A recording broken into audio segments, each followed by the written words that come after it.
Hi. So today I tried to, but then let me just show you what happened. So this is a pretty simple project. We're going to start with a couple of boards. Now, if there's ever a moment where you can say in hindsight this was a bad idea, this was it. You'll understand what I mean. I want to glue up these boards so I can actually turn them on the lathe. So width is going to be important because I want to alternate the grain. It kind of produce a bit of it's a little bit the same principle as a bowl. I raise the table saw, make sure I got one end that's relatively flat. Gotta love those colors. Still, we have that gap, but anyways. Now, that top board there is really annoying me, so you know what? I think we're just going to shave it off, so that way we have something that's much nicer. And also, we end up with a flat surface, which when you're gluing board is actually a good thing. But thanks to the other flat surface, I basically rip it down, so now we have two flat surfaces. Doesn't look like much now, but it's going to be pretty good a little bit later.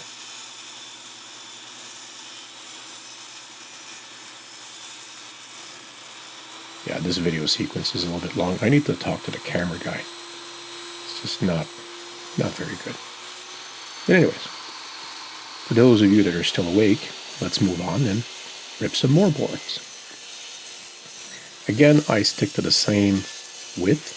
I want all those boards to be the same width. Also gives me a good opportunity to remove a lot of the splitting in some boards or some sides that are a little bit bowed.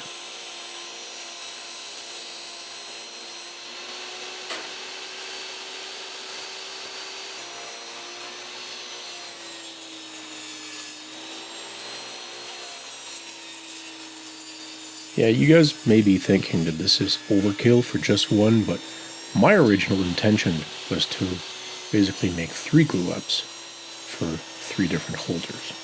But we'll see how that goes. This is, after all, a bit of an experiment.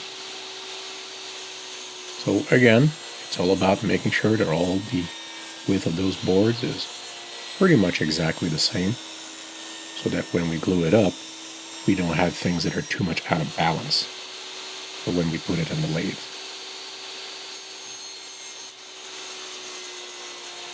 Are you guys getting bored of watching me rip wood yet? Yeah, this camera guy, you know. Oh, there we go. Now that we finally are done ripping wood, this is essentially what we get. So, let's take that away, and now let's cut it for length. So I use a piece of wood to measure the width so that I can actually position the stopper block so that I get consistent lengths. So just flip the board the other way. You know what? Let's just get rid of this. That looks a lot better. And then put the board in there, being careful not to cut my own fingers. Now we get a board that is basically square. And yeah, for those of you that are faint of heart, don't look. I sure didn't. I closed my eyes on this one. There we go. Now all we have to do is repeat this process several times. Of course, we want to square it up as much as possible, because what's the point of a stop block if you're not getting consistent length because you have one crooked side? And we basically start cutting again. I mean, you guys are watching a channel that's basically based on woodworking, so I would pretty much think that any time that someone is cutting wood, you guys' eyes are going to be glued to the screen. So let's see if my theory holds on this one.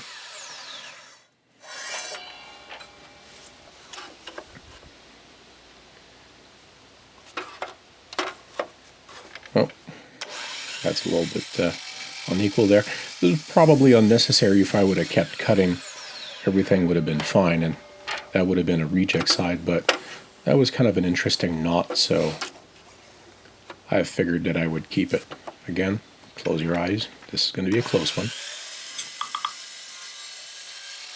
Spoiler alert, there's no accidents. Yeah, I know. It's not that kind of channel.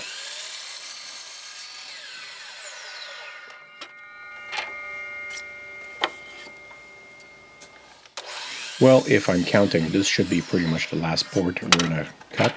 So if you're the impatient type, you should be fine. You held up pretty quick. If you're a woodworking fanatic, well, there will be other good stuff following this one. It's all about maintaining that squareness of the pieces. Remember, the intent here is to glue it up. You ever had a challenge where you're trying to narrate something, but you know, it's starting to be a little bit long? Yeah. I'm not sure what to say at this point. But let me just reassure you that the experiment is going to be pretty interesting. Because, well, I won't ruin it for you, but I hope you read the title. Oh, look at that. A surprise board. Well, in retrospect, you know, these were very interesting colors. They were very different. And I think, you know, when you're turning wood and you're going to make a glue up, it's, you know, the right thing to do because you get something that's completely different. I didn't think of this myself. I'm not really smart enough or have the imagination. Of course, I saw it on YouTube and I figured I'd reproduce it. Most of this is hardwood, obviously. I'm not sure what this particular piece is. But I can tell you that when I was processing it on the lathe, it was a little bit softer than the rest. So it could be pine. It most likely is. But it was still, you know, good wood to work with. So here's what I got. Several pieces, different colors. Now comes the difficult task for my very unartistic eye to actually try to figure out how I'm going to put these things together. So, you know, this is a nice little piece. Let's start with this. The intention here is to essentially make 3 glue ups. So we'll start with 1. I figured I'd alternate a little bit of colors. I got plenty of white here, so might as well go for a symmetric pattern. I am rotating boards so that the grain orientation is, you know, is alternating. So this is 1. Then let's do something a little bit different. Again, we want to alternate some colors, make something really interesting. This big block right here.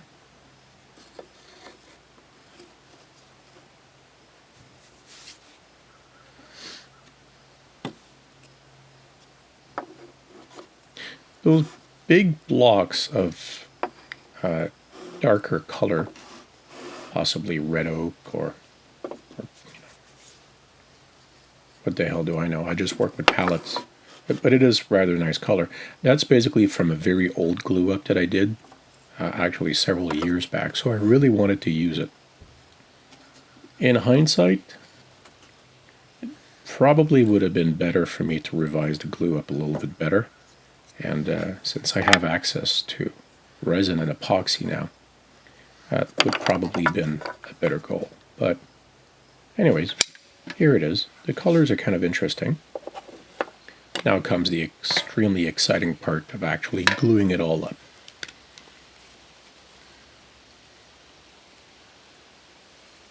I was trying to find music for this part, something very dramatic and you know, that you would find in an action movie, but it just wasn't good enough for this scene. So I figured I'd just, you know, leave it up to the imagination.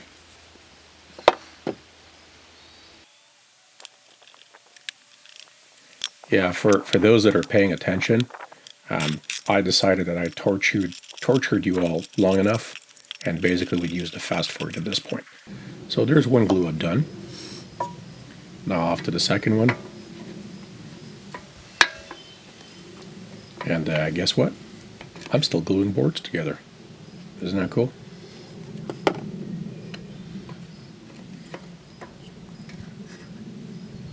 Spreading it around nice and even to get good contact.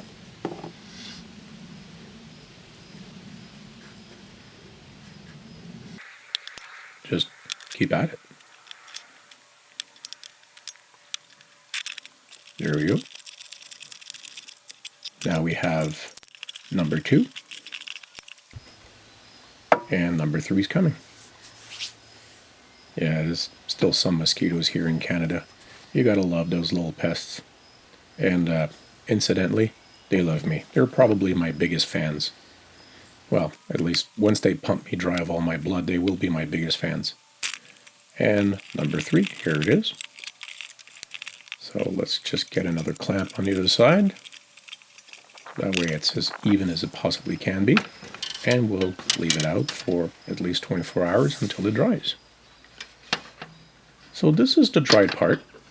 You know, when you look at it, it looks pretty tight. It doesn't appear to be any big spaces between the wood. So at this point, I figured, you know, let's find center and, you know, mount it on the lathe. At this point, you know, you have to notice, if you have a keen eye and you know anything about lathes, that those boards are quite cracked. But spoiler alert, that's not what happens. So this looks pretty stable. Pallet wood is very dry. It's definitely not wet wood. So yeah, let's give it a try. And this is something that I'm slowly discovering. Finally get the proper tools for it. It was wobbling here a little bit. Tighten it up. One thing I love about lathes that have belt drives is that if you ever get caught, the belt will slip as opposed to basically break your tool or take your arm off. Although they'll let it fool you, accidents can still happen.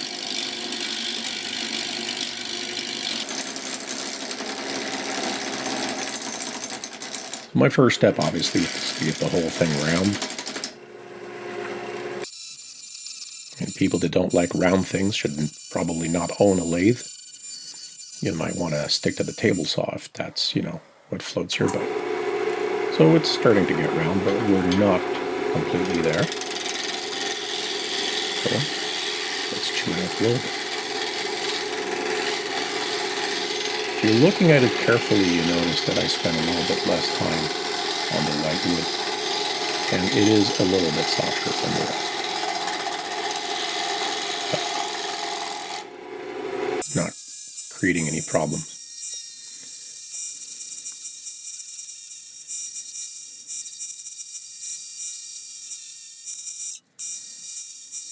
So almost round there, but not quite. Still have a little bit of ways to go, but finally we get to it.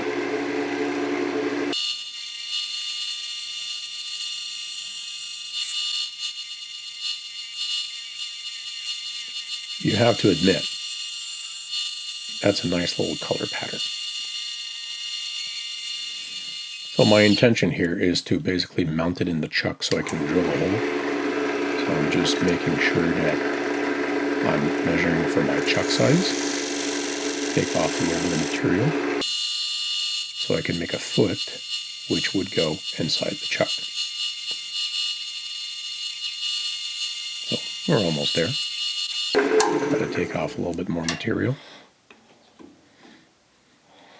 You know, the stressful part here is that when you're a rookie and you don't do this very often, you're learning it. You're always afraid you're going to go over, so you keep measuring. But spoiler alert, this one actually did fit in the foot, so no problems there. And this actually looked pretty nice. In hindsight, I probably should have sharpened my tool a little bit more here and use a better technique instead of all this sanding. But it's pallet wood. It's very splintery. It's very dry. So, you know, all in all, it's not the best turning material on the planet. But still, it turned out okay. So, it's chuck time. Yeah, that little piece always comes out. That actually drives me nuts. But it's removable for a reason, but I haven't seen the need to remove it yet. But I'm sure at some point I'll be using it, you know, exactly for its purpose. But for now, this is it. So, chuck time. Let's mount this sucker. For those of you that are still here, the disaster part is approaching. Yeah, let's bring up the tailstock so that way, you know, it's nice and straight. And here we go. We are drilling the hole because, you know, this is supposed to be a pencil holder. The hole is a good thing. Otherwise, we're kind of missing the point. So, this is where the disaster is actually going to happen. I'm going in there. It's not that much of an aggressive cut. I probably should have backed out and removed the material that's in there. Again, that's a rookie mistake. I don't do that. But pay attention to the right side. I just keep on going, which basically more sawdust is in there, which means there's more rubbing. I increase the speed, which is surely another mistake. And brother, it breaks off. It probably would have broken off on the left because we can see a nice line there. It broke on the right. So either way, it's, you know, it's a disaster. This piece is ruined.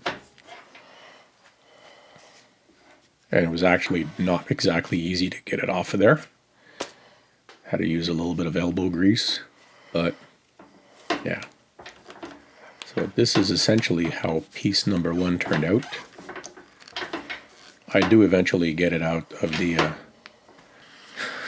drill bit here, but yeah. Well, folks, this is basically how you do not turn pallet wood into a pencil holder. So the next video, we're going to see how you actually do it. Take care. Calvire.